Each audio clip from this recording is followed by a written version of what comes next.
Assalamualaikum warahmatullahi wabarakatuh.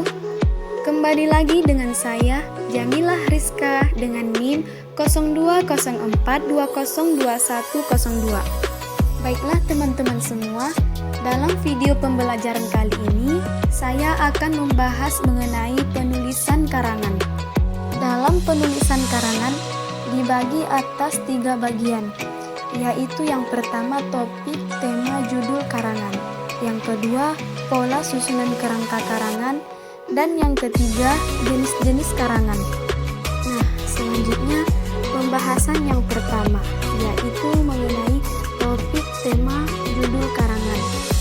3 istilah ini seringkali tumpang tindih, padahal pada dasarnya ketiga hal ini memiliki konsep berbeda. Pembahasan yang kedua yaitu pola susunan kerangka karangan. Setelah menemukan topik serta tema yang akan dijadikan karangan, maka langkah selanjutnya adalah menentukan kerangka karangan. Adapun pola kerangka karangan terdiri dari pola alamiah dan pola logis. Pertama, pola alamiah.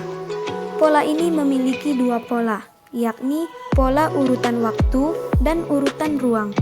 Urutan waktu berarti urutan karangan yang dilandaskan pada tahapan suatu peristiwa atau kejadian. Sedangkan pola urutan ruang berlandaskan pada ruang. Setiap hal yang ada di dunia ini pada dasarnya telah dikotak-kotakkan dalam ruang tersendiri.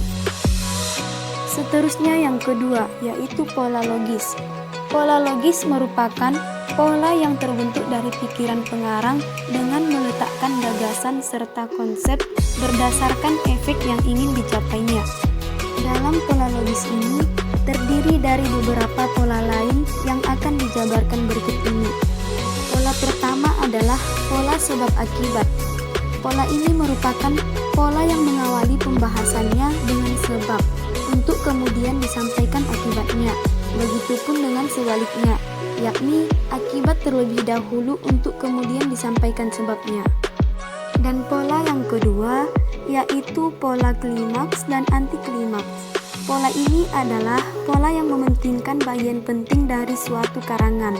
Jika bagian penting itu disampaikan di akhir, maka pola ini disebut klimaks.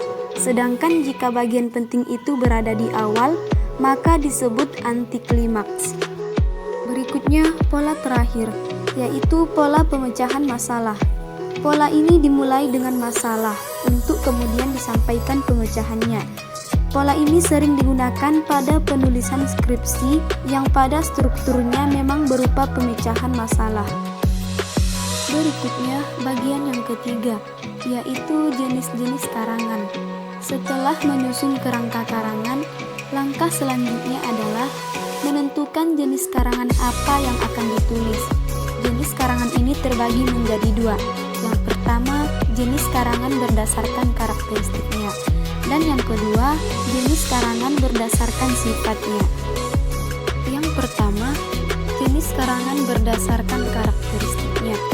Jenis karangan berdasarkan karakteristiknya terbagi menjadi 3, yaitu karangan ilmiah, semi-ilmiah, dan non-ilmiah. Ada pula yang secara sederhana membaginya menjadi 2, yaitu karangan fiksi dan karangan non-fiksi.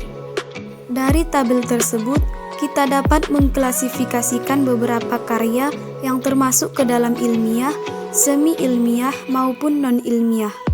Selanjutnya yang kedua, yaitu jenis karangan berdasarkan sifatnya. Dalam jenis karangan ini, terdapat 5 bentuk karangan yang berbeda.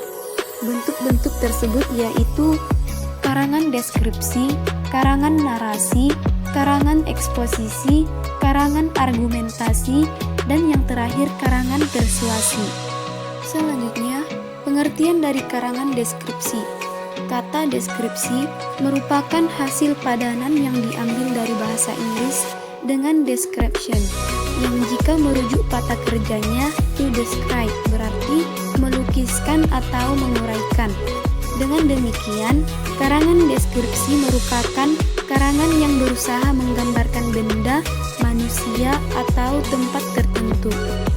Selanjutnya, pengertian dari karangan narasi.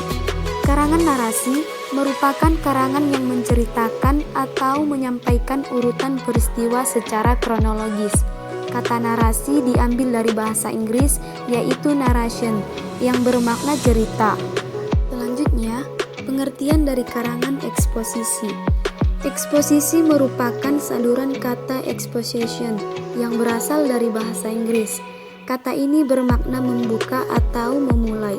Jenis karangan eksposisi merupakan jenis karangan yang menjelaskan suatu konsep, menerangkan cara, mengupas, atau menguraikan sesuatu. Seterusnya, pengertian dari karangan argumentasi. Jenis karangan argumentasi adalah karangan yang berusaha meyakinkan pembaca tentang suatu gagasan atau pendapat dengan menyampaikan bukti, contoh, atau alasan lain yang tidak dapat dibantah. Berikut yang terakhir adalah pengertian dari karangan persuasi. Karangan persuasi merupakan karangan yang berisi bujukan, rayuan, atau ajakan kepada pembaca untuk melakukan sesuatu. Dalam karangan persuasi ini, penting menyampaikan bukti yang faktual, sehingga pembaca dapat percaya terhadap gagasan yang disampaikan oleh penulis.